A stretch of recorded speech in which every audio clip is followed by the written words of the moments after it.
one afternoon in the summer of 2002, a buddy of mine at the Winston-Salem Journal, state editor Scott Sexton, said, let's go out on the loading dock, let's talk. And he said, what if I told you North Carolina had this program that forcibly sterilized poor black women and girls?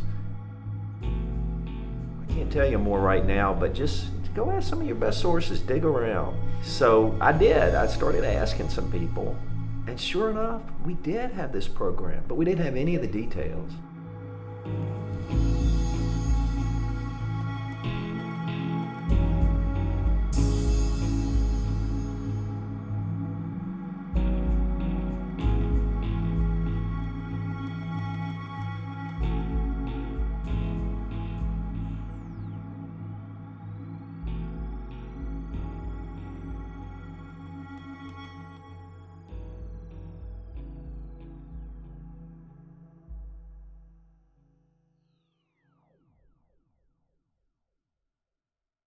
I married when I was 18. And when I found out at the age of 19 that I could not give my husband a baby, when I found out that they had did this to me, I was totally devastated. I just didn't. I felt so humiliated, so degraded. And in order for me to, I felt like everybody knew what had happened to me. And mind you, I didn't find out that this had happened to me until I was 19 years old. 19 years old when the doctor told me that I had been butchered. And he explained to me what they had did to me. He told me that the doctor had told me that they went inside of me and gutted me open. And that's exactly what he said. And gutted me open like a hog. And I felt so degraded, so humiliated. I couldn't like myself, for one thing. You know, I felt like everybody knew. I felt different than everybody. And I had to go and I had to prove to them that I wasn't feeble-minded. When I saw the papers and what they had said and the reason that they had given, that they had sterilized me, I just wanted to I don't know. It was like, I was living, I was walking around, but I wasn't living. Well, I fought the Eugenics for over 40 years, and just recently they decided, 2002, they decided that they did violate my civil liberties, that they did violate my human rights. To procreate. When God put us here, every person have the right and the liberty to have children.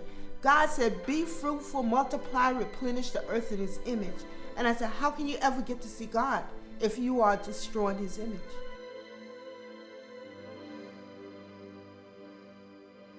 I was raped at the age of 13 years old. I carried my son for 9 months. When they took my son out, they went inside of me, burnt, clipped, and tied my tubes. When they found out that I was pregnant, the social worker coerced my grandmother into having me sterilized. And later on, I found out that it was forced sterilization, something that the North Carolina Eugenics Board automatically did to people.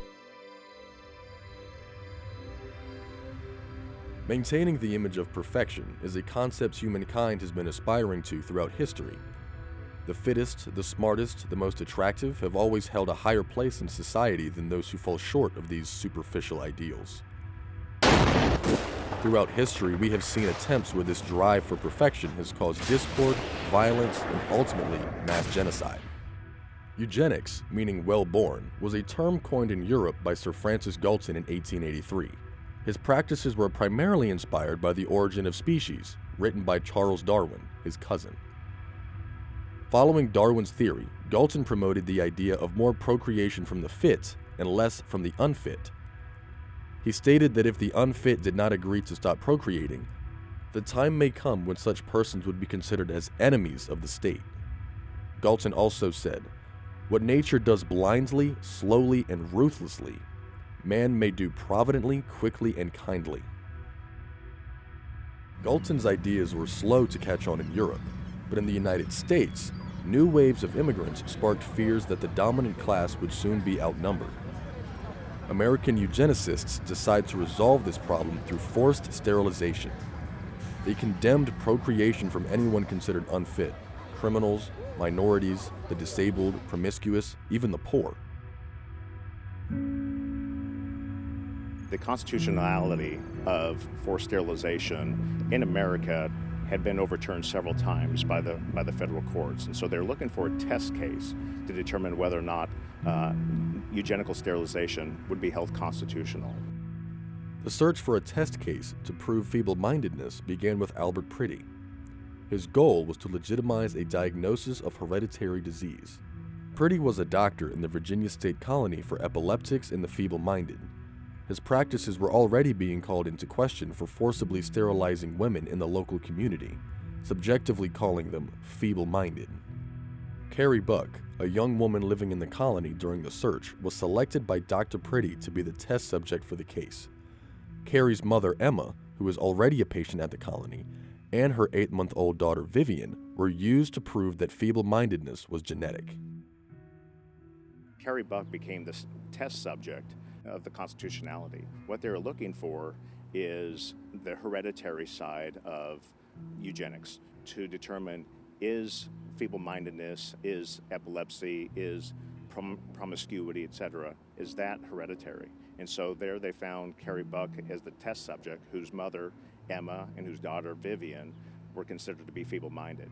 And so the Supreme Court in the 1927 case of Buck versus Bell held that 3 generations of imbeciles are enough. And so Carrie was ultimately sterilized shortly after that case.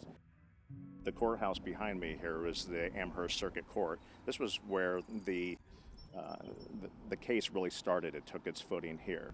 Aubrey Strode was the attorney for the superintendent at that time, Priddy. His name was Alfred Priddy, who was the superintendent at that time. He later passed away, and so the next superintendent, John Bell, became the, that's where we get the case Buck versus Bell, who was the plaintiff in that case. So here, the case took about 5 hours. Aubrey Strode called 11 witnesses. 3 of them were expert witnesses. Joseph DeJarnett, by the way, was one of the witnesses. He was the superintendent at Western State Hospital and a renowned and very adamant eugenicist. And you had Priddy was also one of the experts, as well as another expert witness out of the Eugenics Records Office up in New York. So they called several witnesses in that case, as I said, 11, and I.P. Whitehead, who was the attorney for supposedly Carrie Buck, called no witnesses and didn't really challenge the expert witnesses at all. And so many of them believe that he colluded with Aubrey Strode to really, again, test the constitutionality. Actually, if you go to the training center, in many of those buildings, you'll see I.P. Whitehead as one of the founding members of the building, and yet this is the same attorney who supposedly represented Carrie Buck and her well-being. Buck versus Bell opened up the floodgates of forced sterilization in America, providing the legal precedent for the erasure of undesirable populations. Over 30 states enacted sterilization policies. These policies made eugenic thought mainstream practice. American eugenicists finally had the support they needed to fully control the narrative of America's future and what future population would look like. Supreme Court Justice Oliver Wendell Holmes wrote in his opinion on the court case, "It's better for all the world if, instead of waiting to execute degenerate offspring for crime, or to let them starve for their imbecility, society can prevent those who are manifestly unfit from continuing their kind. 3 generations of imbeciles are enough." This was more than a judicial opinion. It was a mindset, a way of thinking that encapsulated progressive America.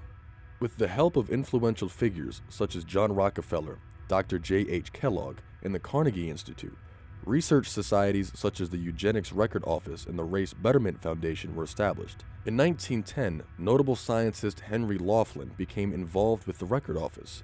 He said in his book, Eugenical Sterilization in the United States, "Certainly no one from the point of view of constitutional law could make valid legal objection to a sterilization statute enacted for purely eugenical reasons."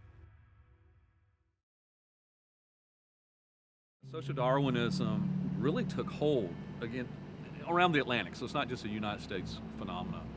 There's this idea that one group is better than another.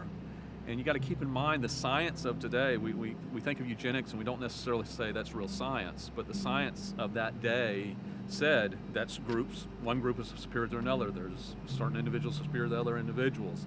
They were measuring the slope of foreheads to determine intelligence. The greater the slope, the greater the angle, the less intelligent you were. So the closer you were to 90 degrees, the more intelligent you were. That was the science of the day. And so if you're just an average American or average person and you're reading this and you're hearing this, it made sense. Then that fits into kind of the spirit of the early 20th century, which is this idea that humanity has the capability to make a lot of progress. And it's part of this, what we know in U.S. history as a progressive era, but is this belief we can improve society. And eugenics in many ways was advocating the improvement of society by removing negative or bad traits from the human gene pool. And so that kind of fell into that system of progress. Whether it was progress or not, it was seen as progress at the time. The value placed on certain traits went beyond science and found its way into a domesticated mindset in the family. State fairs across America began holding genetic contests, first pioneered at the Iowa State Fair's Better Baby Contest in 1911. Contests spread to 40 states before World War I. The first official Fitter Family Contest was held at the Kansas State Fair in 1920. In these contests, records detailing the hereditary traits of participating families were required. Medical doctors performed mind and body exams on family members. Then, family members were given an overall letter grade of eugenic health, and the family with the highest GPA, normally a white family with European heritage, was awarded a silver trophy. The people who were classified as undesirable or unfit were usually Hispanic, African American, or Native American. They didn't fit the Aryan ideal of perfection. Margaret Sanger was a strong advocate of decreasing the population of minorities. She wove eugenic thought into the rhetoric surrounding women's rights, advocating the depopulation of minorities, particularly in the black communities. You have positive eugenics people who believe that we should be controlling the breeding of the population, but through positive means labeled contraception or sterilization, and sometimes forced sterilization. How that was positive, we do not know. But to the more further extreme of negative eugenics, that included abortion. And Margaret Sanger didn't get there in her abortion practices overnight. It started out with contraception. Her first organization, her first publication was called the Birth Control Pill Review. And in that, she encouraged women to get on the pill, to be in control of their bodies, to be in control of their destiny. And during that time, that was a form of indecency. So she had to leave the United States under law, and she fled to England, where she met Marie Stopes, who was at the time a paleontologist who was also a eugenist. And together, they worked on their feminist theories that women should be able to control their bodies, women should be able to be a part of controlling the hereditary destiny of the human population. So when Margaret Sanger got back, she founded the first birth control clinic in New York, and that first one was in Harlem. And out of that began the Negro Project, which her quoting saying, look, we want to gather as many African-American ministers, businessmen, make sure we have enough African-American faces who are leaders in the African-American community so that they don't realize we're targeting them. Her direct quote is, we don't want the word to get out that we want to extinguish the Negro population. Not only were eugenicists attempting to remove minorities from the gene pool, but they were also advocating for the erasure of the weaker genes amongst their own. Poor whites were targeted, as well as people with disabilities, in an attempt to cleanse the white race of all impurities and weakness. Across the world, this sentiment was imitated in preparation for a more deadly scheme. Reflecting America's strategies, The Nazis targeted their citizens for feeble-mindedness, schizophrenia, and epilepsy. Forced sterilizations began in 1934, totaling an estimated 300 to 400,000 victims. More than 200 hereditary health courts were built to determine who should be sterilized. Not only did they want to prevent unfit children from being born, they wanted to regulate the race. The marriage law of 1935 required that all couples show proof that their future children would not be afflicted by hereditary diseases. Buck versus Bell, the decision by the Supreme Court was on May 1927. In 1933 is when the Nazis came into power. And so Hitler, when he was jailed, wrote in Mein Kampf, he really praised the eugenical movement in the United States. Harry Laughlin, in fact, spoke a lot to Nazi eugenicists as well, and kind of educating them and coaching them on the hereditary defects and of feeble-mindedness, etc., as their evidence, if you will, for the justification for sterilization. So when Hitler came into power in 1933, within 6 months, they enacted eugenical sterilization laws. And in fact, they ramped it up significantly, and they did over 400,000 eugenical sterilizations within the first year. Compare that to about 30,000 in the United States.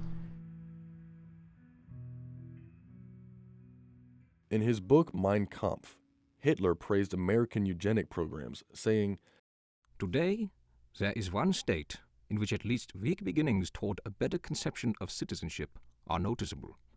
Of course, it is not our model, German Republic, but the United States." Joseph DeJarnette, who was, again, superintendent at the Western State Hospital in Virginia, and he really criticized the Virginia legislature for being too slow about their eugenical sterilization practices. In fact, his quote said, "The Germans are beating us at our own game." the effects of the Nazis would have been even more devastating with a better understanding of genetics. In terms of the genetic information that's available when we're trying to understand the genetic makeup of a child, we actually have access to all the information. The human genome was sequenced back with the turn of the millennium, and we've only sequenced the genome multiple times since then, so increasing the accuracy of that. So really, in trying to understand the specific genetics of a child, it really comes down to the question that you're asking. Do you want to know what the actual sequence is for a gene that deals with cystic fibrosis? Do you want to know about a specific trait that deals with sickle cell anemia? And when you want to answer those questions, we already know that the answer's there, and we know where to look. It's just to make the action of doing the specific procedure to look. That usually just takes a couple cells. So a doctor taking some fetal cells from amniotic fluid can be analyzed, and then the question, whatever that is, can be asked with an answer given. Usually we're looking for, is the DNA sequence within acceptable ranges, so that we can call that normal. And normal, just as you may be aware, is a relative term. It's based on the population. So, or does it fall into what we call a pathological category, where we know that particular sequence is associated with a broken gene and will probably result in a child that has some kind of health impairment due to that sequence. What I call curiosities would be, what color eyes will this child have, color hair, and the more and more we learn about how the genome works, we'll have more and more genes that are associated with particular traits. So I imagine our list of curiosities will only increase with the more things we learn about the genome, the height of the child, maybe even things that are a little more vain, like what's the BMI, the body mass index range of this child, and even some that might be a little bit more thinking about their future. What's the intelligent quotient range for this child? And it's under the guise now of human health, and not so much of racism, no, but of who has the better genome, inferior versus superior. That's an old concept, and I have a feeling that if we're not careful, especially with government involvement, we might find ourselves starting to wander down that trail again. Something ethically to be really aware of as we humbly progress through the scientific things that are available.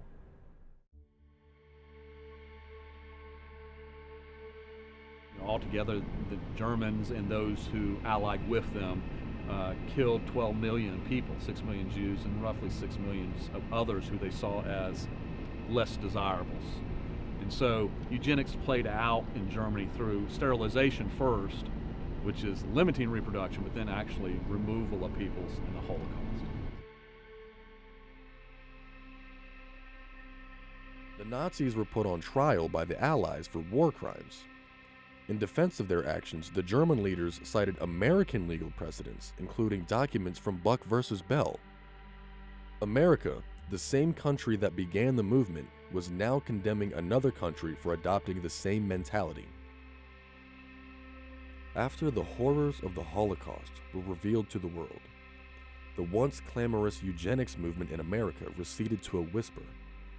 It was recoding itself, preparing to take a new form.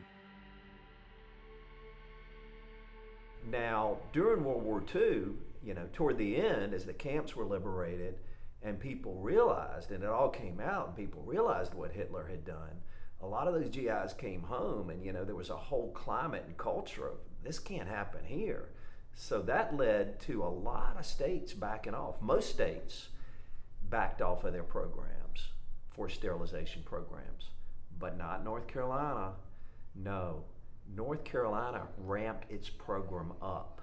North Carolina had at least gone, the people it was sterilizing, as far as the racial breakdown in the beginning, was proportionate to the general population. But in the 1960s, North Carolina decides to just target poor black women and girls like no other state had ever done.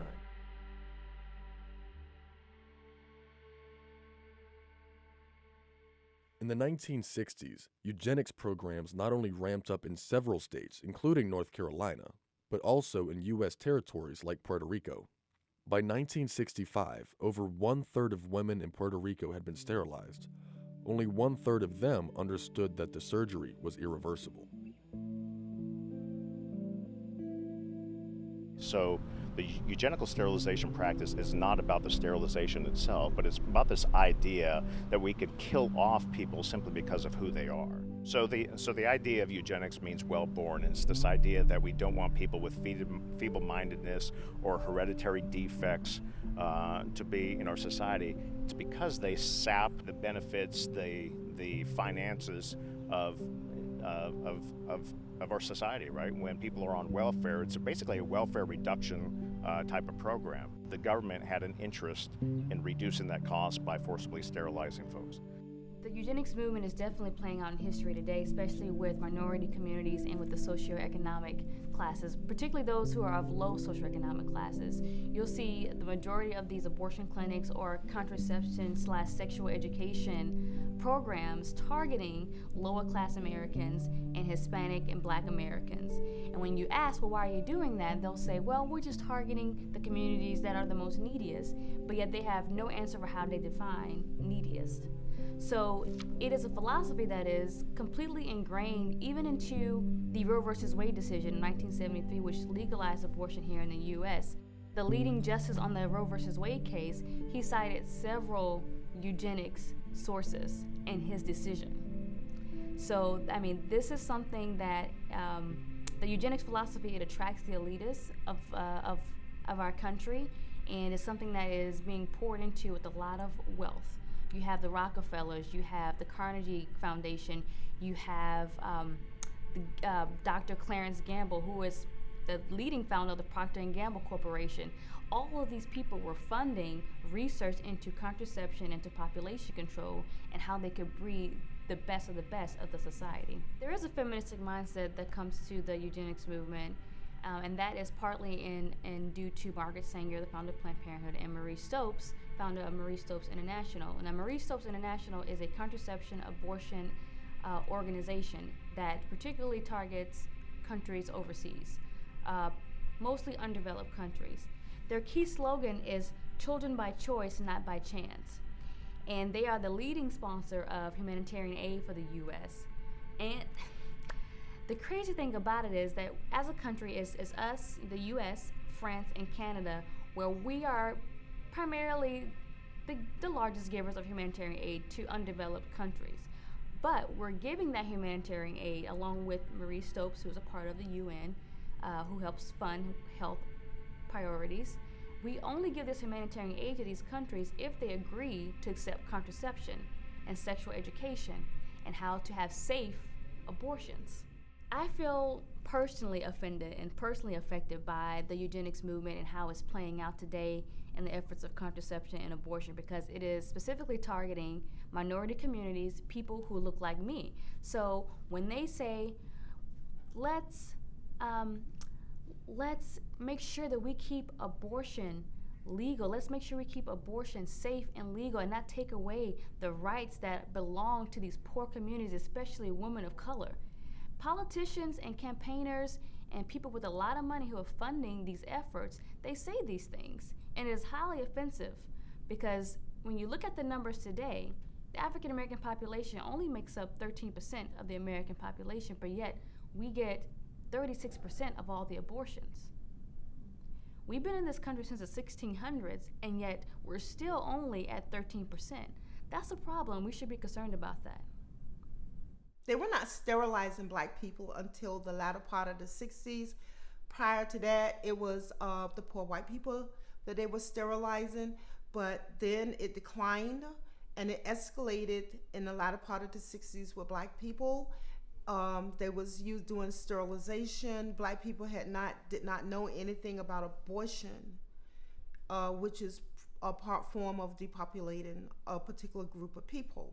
So what happened was Margaret Sanger went into the churches and she paid the preachers and all to go out into the neighborhoods and to sell abortions to the black community, okay, which was wrong. And so what we have now is black women which had no clue about abortion, killing off of their babies. I mean, it is sickening to know that we have killed millions of black babies and lynched them in the womb. While eugenics can result in the deletion of unwanted communities, it can also occur on a microscopic scale by attempting to edit our own DNA. Previous science focused on birthing better babies. The questions we wrestle with today center on designing better humans.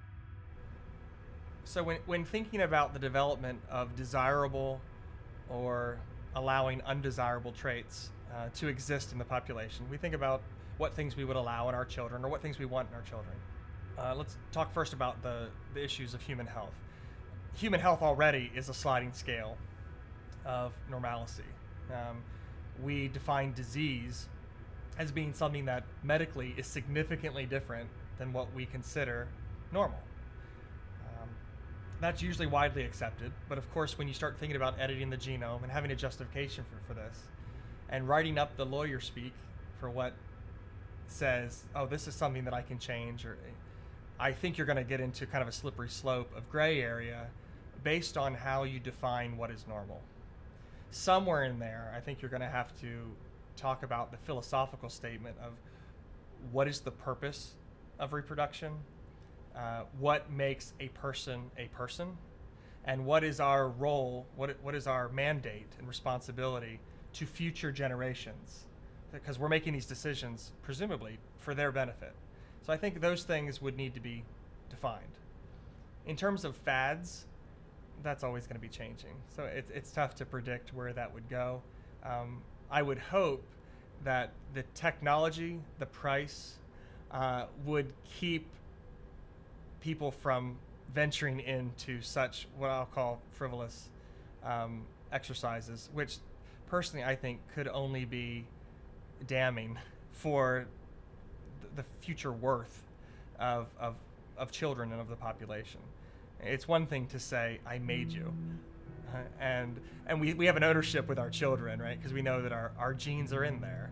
And I have some nurturing and parental responsibility, and there's evidence of that you wear. That's why we look at children and they can honor their parents. It's a whole different connotation if you have the I made you, like I own you, I created you. That has an ownership value to it, which I think goes beyond what is a healthy relationship between parents and their offspring.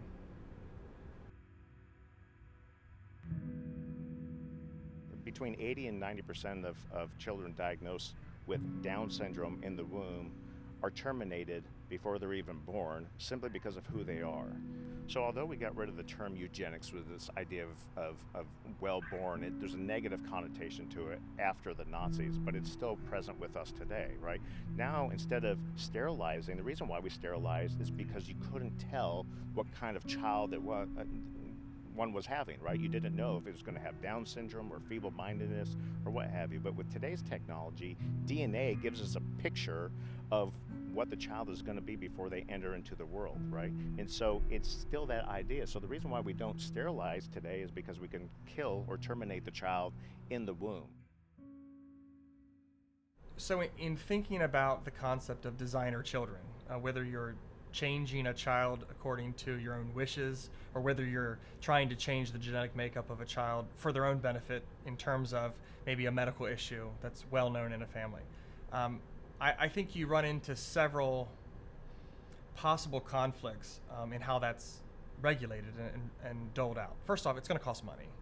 So this is going to be an option that's probably only going to be available to the extremely rich. That may cause a stigma between social economic status, but it may not. Some people may like the fact that their children aren't designer children and that they're the way, quote, God made them, end quote. And that, of course, we've seen that in other, the purist idea that's played a role even in modern medicine. Some people don't even take medicine while others do. So that same kind of concept, I think, is going to continue to play out in that genre. I think another concept that comes out of how this might result is what's the limit to which this will be regulated? How far will we go in designing and fixing children? I've always been a little slow to want to change things because it requires information. And when you change a cell, that cell is going to make an entire human. You better know what that change is going to do. The genes in our genome are not isolated events. They're not an island of information unto themselves. They are part of gene regulatory networks. Changing one gene changes many other things. So because of that, I worry that if we too cavalierly move into changing the human genome for the sake of the child without proper information, we may find that down the road we've caused some harm even though our intentions were great. But that's what time will have to tell. In terms of genetics, though, designer children would be changing things that we might look at as being inferior to something that is more beneficial. I usually stay away from the vain aspect of that of, I drew a picture of a child, we're going to have this child, which that would also be a designer child. I don't think we're near that range yet in terms of one, technology, what we can do, but two, the ethics and legality of that. I don't think we're close to that yet. There's actually many rules on the genetics that you can do with animals. So there's actually some very strict rules and laws about how much can we change a primate's genome, because scientists are thinking if we change it too much, is it still a primate? I think that same kind of connotation goes in with human health, of how much of this can we change, how much of it should we change? Eugenics is more than a footnote in history, the backbone of the Nazi movement, or a modern pseudoscience.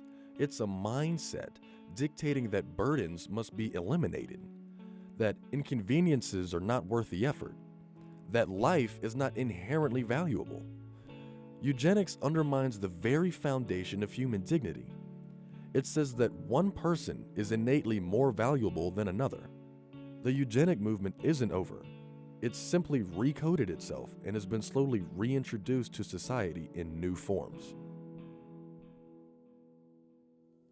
And you think, beyond what happened to them physically, what about all of humanity being ripped off? I mean, one of these babies that couldn't be born could have had the cure for cancer, could have been a great president, or maybe just taken the keys away from a drunk driver before he slammed into a van and killed a family.